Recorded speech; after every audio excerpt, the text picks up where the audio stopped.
Tini di borjorani damne tampuro khwai bakhastewo mia sal thanayo berkhungo hor nangai kalai thunai rokno chati masungui kha khama phunok laikha SFI te DYFI ni adongrok aboni yagulo khwai amchini CPIM ni habanok ni simi himboto khlalai deputation ro laikha CPIM ni kaisi sa sanmungno tuyoi aro manjaka khwai ni MLA Nirmal Biswas Polas bumik te kubuni adongrok a himboto khlai paimani yagulo khwai dolini naikol phangni thani deputation ro laikha abohai hinino saka khwai amchini CPIM ni MLA Nirmal Biswas আমরা ভারতের communist party মার্ক্সবাদীর পক্ষ থেকে আজ খোয়াই পৌর পরিষদের আমরা 11 দফা দাবির ভিত্তিতে গণ ডেপুটেশনে মিলিত হতে যাচ্ছি।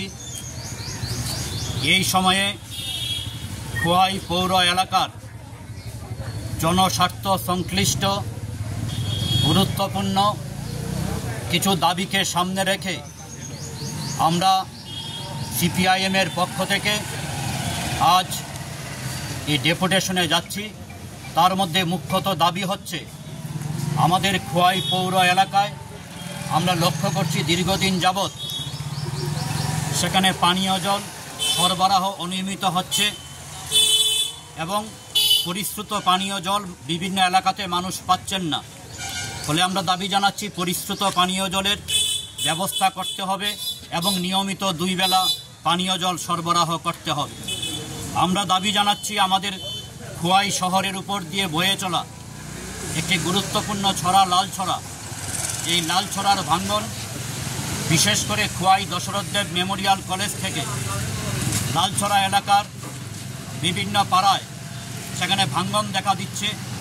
এতে মানুষ সেখানে তাদের বাড়িঘর রক্ষা করবার প্রশ্নে চিন্তিত হয়ে পড়ছেন। আমরা দাবি করছি প্রশাসনের নিকট দ্রুত সেখানে কার্যকরী ব্যবস্থা গ্রহণ করা হোক লালছড়ার ভাঙ্গন রোধ করবার প্রশ্নে। আমরা দাবি করছি একটি গুরুত্বপূর্ণ প্রকল্প শ্রমজীবী মানুষের জন্য 12।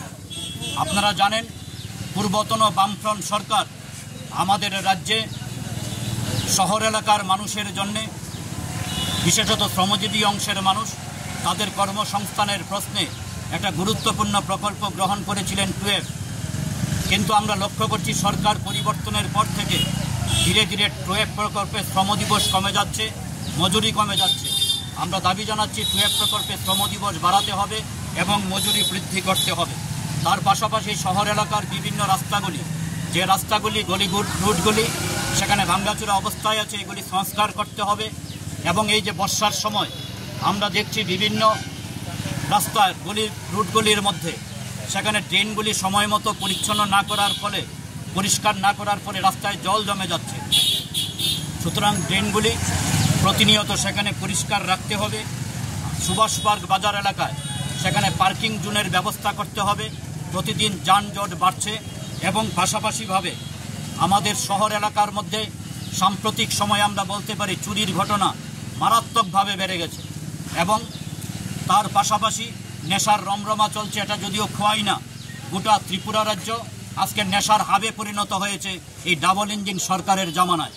তাই শহর এলাকার মানুষের নিরাপত্তা রক্ষার প্রশ্নে এবং এই নেশার রমরমা বন্ধ করবার প্রশ্নেও আমরা মনে করি শহরের বিভিন্ন গুরুত্বপূর্ণ জায়গাগুলিকে সেখানে সিসি জোনের আওতায় আনা দরকার, যাতে নজরদারি প্রশাসনের পক্ষ থেকে ভালোভাবে করা যায়। স্ট্রিট লাইটগুলি সেখানে প্রতিনিয়ত যেন মানুষ পরিষেবা পায় তার ব্যবস্থা করতে হবে। এই ধরনের গুরুত্বপূর্ণ 11 দফা দাবিকে সামনে রেখে আমরা আজকে এই ডেপুটেশনে মিলিত হচ্ছি।